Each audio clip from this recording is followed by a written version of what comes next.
I'm back again to tell you that everything is looking good in football. Everything is looking good for teams like Manchester United. Why did you laugh? Manchester United. Things are also looking good around the world for teams like Real Madrid. And other teams like Arsenal along the globe. So with me here, I'll be hosting the show, and with me is my man, Dr. Mayowa. Mayowa, welcome to the show. Thank you so much. It feels good to be back. It's been a while. So football is good, the world is good. We are here again to discuss. And 2025 is a good year for everybody. It is. Very, very, very particularly good for teams like Manchester United, Manchester City, and Real Madrid. And Chelsea, I want to say a lot about Chelsea, but I'll leave it up to you. Previously, you've been arguing you're not in the title race, but now are you looking forward to your next match? Well, actually, the phrase "we are not in the title race." But are you looking forward to your next match now? Definitely, we are. Because the last match was not impressive. No. I don't think Chelsea as a whole has changed. Now, let me tell you what I mean. The fan base has not changed. Our philosophy is still the same.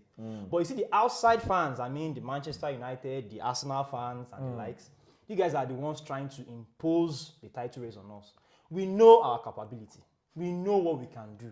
And we are playing match after match. Yes, wins and losses and draw.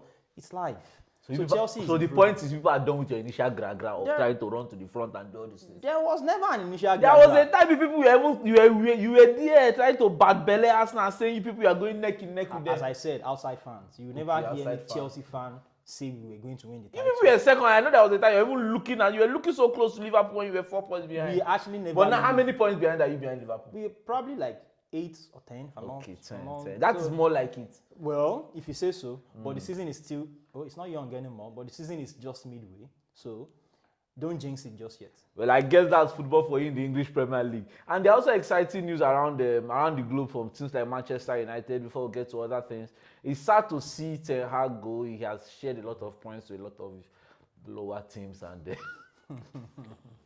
and now we are just left with Abobi Smigu. What's this guy's name? Amorim. We are left with Amorim, and Amorim now is trying to sail the ship in the right direction. Like almost every other Man U players, aim for the lowest cup possible that you can win, extend your contract by another 3 years, and get the sack.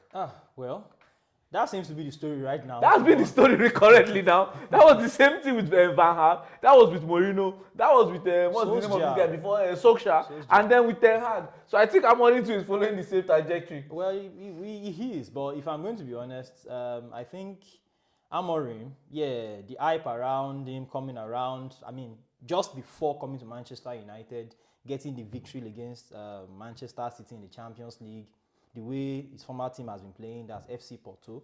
So I think the euphoria, or the expectation of the Man U fans were kind of a little bit overboard.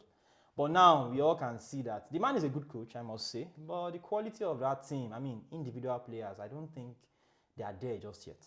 Well, when you talk of quality of individual players, jokes aside, actually, I just want to comment about one particular player that has impressed me over the last 2 years in his career at Manchester United. That's Harry Maguire.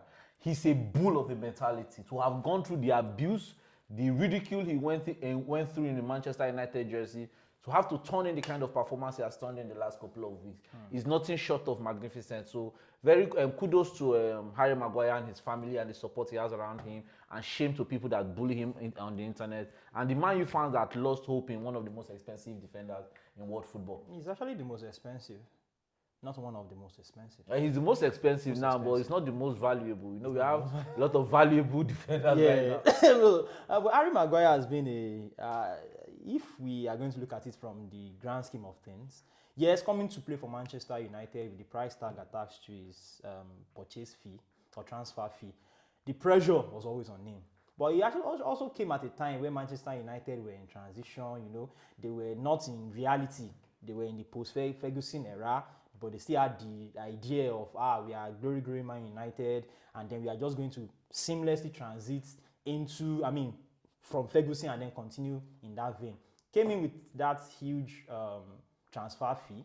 And if you are going to be honest, Maguire only had about, I think, 2 seasons where he played phenomenally for Leicester City. Of course, he was part of the team that won the league. So I think that kind of made the fee jump up a lot.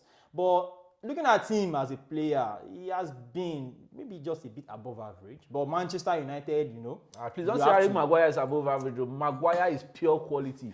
And I'm saying this not actually in jest, because Maguire on the ball is very good. He's one of the best defenders to on the ball. One of the very best. He has that over the defense pass accuracy. He has that in his locker. He can shoot. He's big. He's tall. He can ruffle both defenders and attack.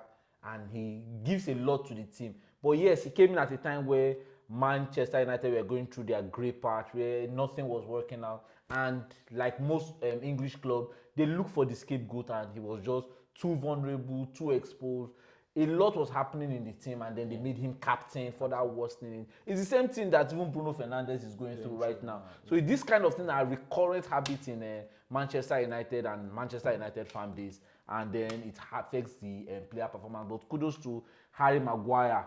Now to another person that I'm feeling really sorry for is the phenom, the coach, the leader himself, Pep Guardiola. Man City has not been looking good. In fact, Man City as a team are having one of their worst seasons so far in terms of results. And then Man City are also, even Pep Guardiola is having one of the most torrid time of his life, and I have a lot of sympathy and empathy for a man that has devoted so much to the beautiful game, and then to be losing his significant other because of this beautiful game. I guess you can't have it all. Yeah, well, it's life. One can have it all, as you rightly said, but Pep Guardiola, of course, is one of the best at what he does, and Manchester City as a team, I think they've lost the motivation, because I asked myself the question after winning it all 4 times. I mean, you have won all the trophies winnable in world football. So what makes you, or what motivates you to win the next match? I think that is what is affecting Manchester City now as a team.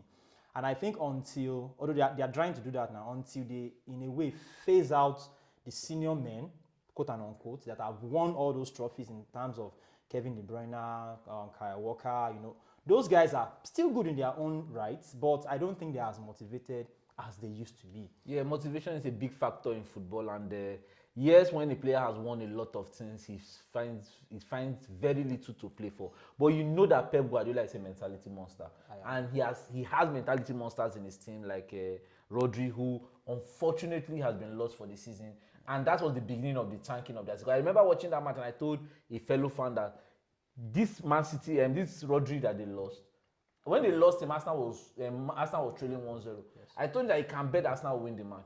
And if not for that red card that Trossard had, I believe Arsenal would have won.